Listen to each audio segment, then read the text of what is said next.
Salve a tutti ragazzi, bentornati sul canale e buona domenica. Volevo prendermi 5 minuti per analizzare le due partite giocate ieri, Sassuolo-Inter e Milan-Juve, e prima di farlo come sempre vi invito ad iscrivervi al canale e attivate la campanella delle notifiche se vi piacciono i miei contenuti e andiamo direttamente ad analizzare prima Sassuolo-Inter e poi la Juve con il Milan.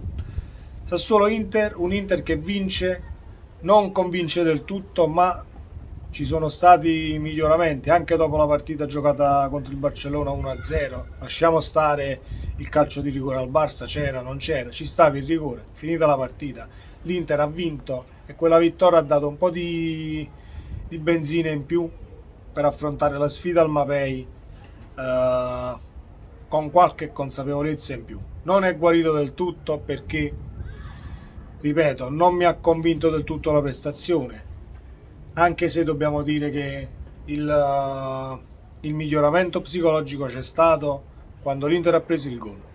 Prima della partita di ieri l'Inter, quando prendeva il gol, veniva annientata direttamente dalla diretta avversaria, non giocava più e non riusciva nemmeno a fare tre passaggi uno dietro l'altro. Ieri invece si sono uniti da squadra e dopo il gol preso si è visto che hanno voluto la vittoria a tutti i costi e l'hanno portata a casa, anche grazie a Dzeko che è uomo partita, è sempre pronto ed è sempre lì a buttarla dentro.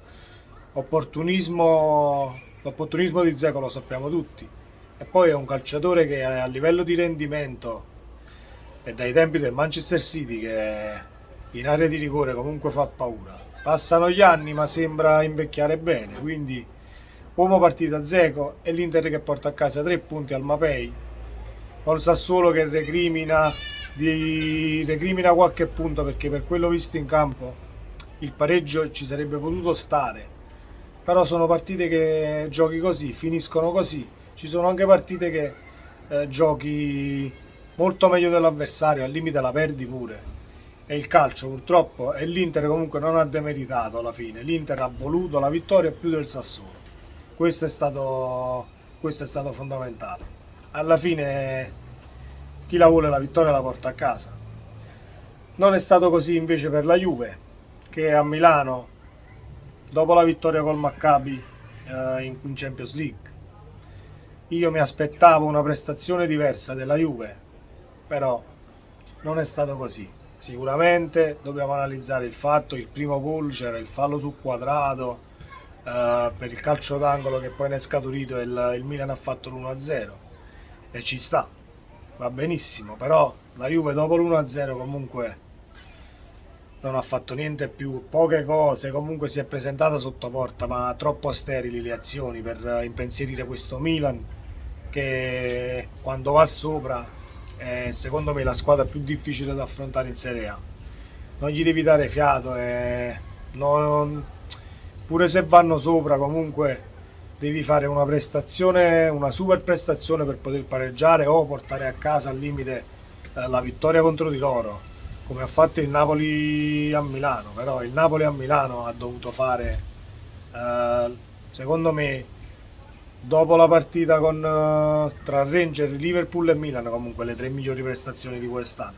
Sei andato sotto e l'hai ribaltata, però appunto devi fare una super partita con un dispendio di energie notevole che non ha speso la Juve, perché alla fine non c'è corsa, gli attaccanti vengono serviti molto male.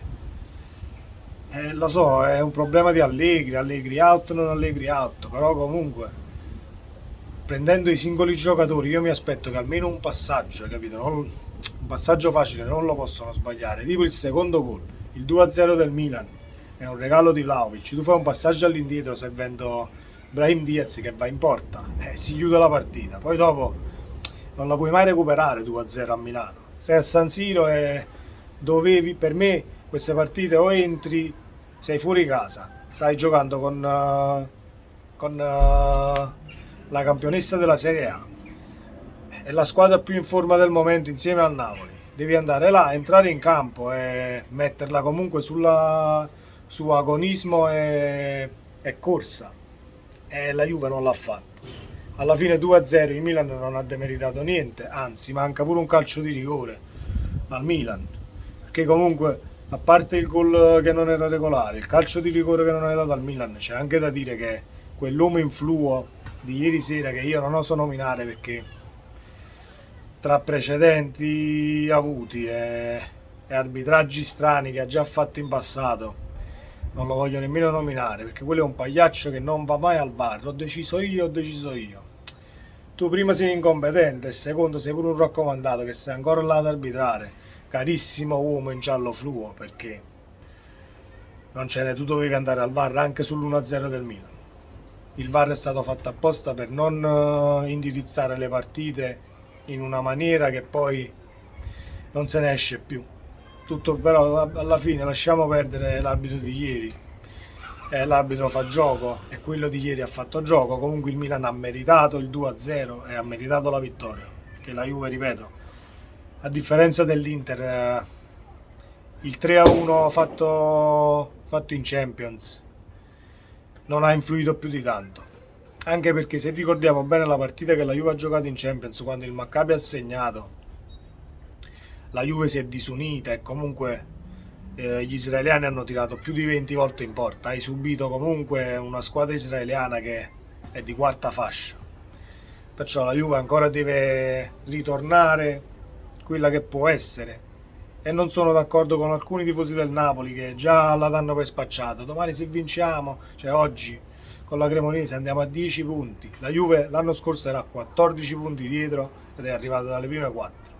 È troppo presto per tirare conclusioni sia sul Milan sia sull'Inter. Il Napoli è da scudetto, la Juve è fuori dalla Champions. È troppo presto. Siamo tutti quanti lì e basta una giornata storta, un paio di loro e si recuperano tutti i punti.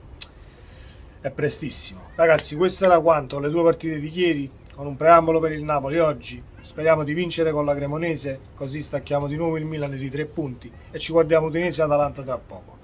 È un piacere stare con voi, vi saluto, buona domenica ancora e ci vediamo nel prossimo contenuto. Ciao!